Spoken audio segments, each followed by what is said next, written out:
Hello friends, आज की video के अंदर हम देखने वाले हैं डेटा मेन्यू में एक बहुत ज्यादा ही बिगेस्ट टॉपिक एग्जिस्टिंग कनेक्शन के बारे में सीखने वाले हैं। और एग्जिस्टिंग कनेक्शन के साथ साथ हम ये भी सीखेंगे कि हमारे पास जो फाइल ऑलरेडी सेव है, मतलब कि हमारे पास इनपुट डाटा और आउटपुट डाटा की जो दो फाइलें हैं अलग अलग, उसको एक फाइल में कंबाइन कैसे करें। तो हमारा ये भी हम सीखने के साथ साथ और एग्जिस्टिंग कनेक्शन को भी हम साथ सीखने वाले हैं। तो बिना लेट करे वीडियो शुरू कर देते हैं।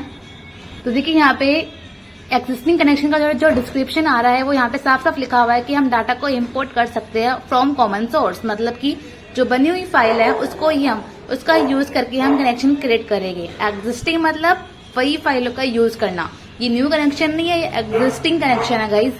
तो देखिए मैं आपको पहले दिखाती हूँ, मैं फाइल पे लेकर जा रही हूँ आपको। इंपोर्ट के डाटा दिखा देती हूँ मैं आपको थोड़ा जूम करके। यहाँ पे हमारे पास एक इंपोर्ट फाइल के अंदर इंपोर्ट डाटा है, जैसे कि आप देख ही रहे हैं। यू कैन सी, देखिए यहाँ पे कुछ प्रोडक्ट नेम्स है और यहाँ पे इनपुट स्टॉक हमारे पास अवेलेबल स्टॉक हमें यहाँ पे शो हो रहा है। इनपुट मतलब कि जो हमने प्रोडक्ट परचेज करे हैं उनका अमाउंट यहाँ पे हमारे पास सामने है। हम अब देखने जा रहे हैं आउटपुट डाटा। आउटपुट पे क्लिक करा, आउटपुट स्टॉक, देखिए आउटपुट का फाइल ओपन हो चुकी है। ये जो फाइल है वो आउटपुट स्टॉक की, आउटपुट मीन्स जो हमने सेल करे गाइस। ये सेम प्रोडक्ट है, वही प्रोडक्ट्स है और बस उनकी क्वांटिटीज हमने इतनी अमाउंट में हमने सेल करी है, जैसे कि आप देख रहे हैं। तो दो फाइलें दिखाई मैंने आपको, इनपुट की फाइल दिखाई और यहाँ पे दूसरी फाइल हमारी आउटपुट की है।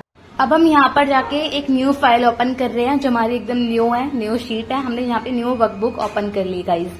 अब हम करेंगे यूज किसका, जो हमारा टॉपिक है आज का, डेटा मेन्यू में एग्जिस्टिंग कनेक्शन। इसका यूज करने के लिए पहले इसको जूम कर लेते हैं। जूम करने के बाद अब आप जाइए एग्जिस्टिंग कनेक्शन पे।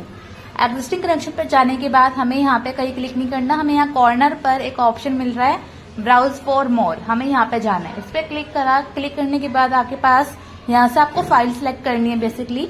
तो हम यहाँ पे डेस्कटॉप पे जाके, हमारी फाइल का नाम एक इनपुट था तो हम यहाँ पे इनपुट पे क्लिक कर रहे हैं और ओपन पे क्लिक कर दिया। ओपन पे क्लिक करती है, बोलेगा कि शीट 1 पे काम किया है, तो यस शीट 1 पे वर्क किया था, ओके करा। अब आपको किस फॉर्मेट में ओपन करनी है, हमको फिलहाल टेबल में ओपन करवानी है। एंड यहाँ पे आप इसके बाद प्रॉपर्टीज पे जाएंगे। प्रॉपर्टीज पे जाने के बाद गाइज यहाँ पे आप रिफ्रेश फीड को आप ओपन करके यहाँ पे आप इसका जो रेशियो है 60 उसको आप कम करेगी, मतलब आप इसको एकदम 1 कर देगी। एंड यहाँ पे सेकेंड ऑप्शन भी आप रिफ्रेश का ऑन करेगी। एंड ओके करने के बाद देखिए यहाँ पे हमने ओके करा, बाकी सेटिंग नहीं करना आपको कुछ भी चेंजेस।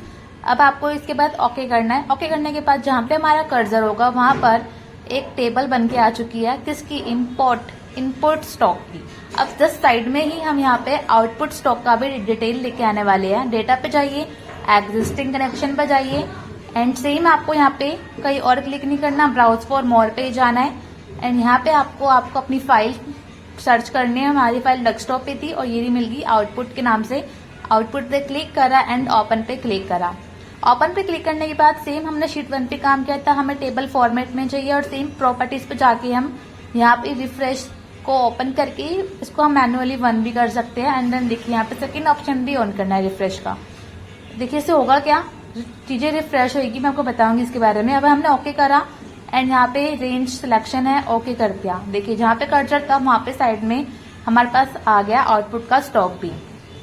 यहाँ पे वायर एक आया हुआ है तो हमने वायर को भी यहाँ लिख दिया, या वायर नहीं आ रहा तो उसको आप हटा भी सकते हो। अब देखिए क्या करना है ना, देखिए यहाँ पे आप टेबल के अंदर एक चीज नोटिस कर रहे हो कि यहाँ पे जो प्रोडक्ट नेम है वो सेम आ रहे हैं, एकदम सेम है। तो हम क्या करते हैं, इस कॉलम को हाइड कर देते हैं, क्योंकि सेम है तो हमें कोई जरूरत नहीं है और कॉलम्स की, तो हमने इसको यहाँ से हाइड करा।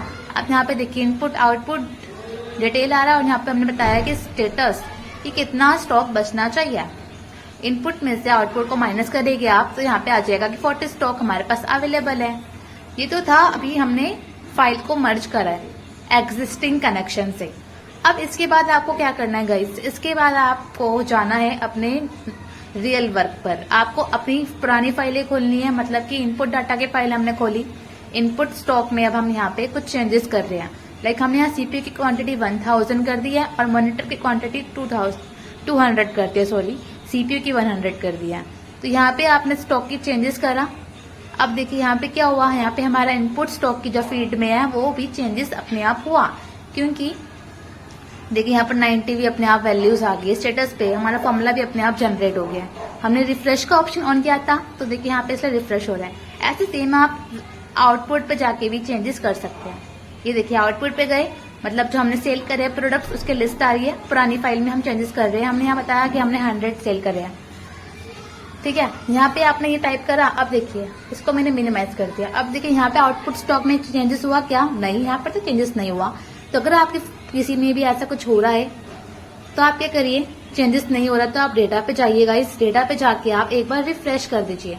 रिफ्रेश का ऑप्शन आपको डेटा मेन्यू में मिलेगा, रिफ्रेश ऑल कर दोगे तो देखिए डाटा रिफ्रेश ऑल हो जाएगा।